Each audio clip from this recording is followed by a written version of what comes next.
বান্দরবানের আলীকদম উপজেলার স্বাস্থ্যসেবার মান ও সার্বিক কার্যক্রম বিষয় পরিদর্শন করেন ৩১ বীর আলীকদম সেনা জোনের zone commander lieutenant colonel Mohammad Ashiqur Rahman Ashiq.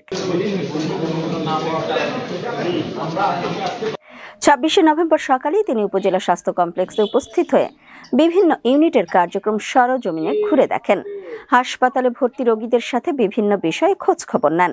পরিদর্শনকালে তিনি জরুরি বিভাগ, indoor outdoor, lab unit, ward সহ সার্বিক পরিষ্কার পরিচ্ছন্নতা ও সেবা দান প্রক্রিয়া পর্যবেক্ষণ করেন।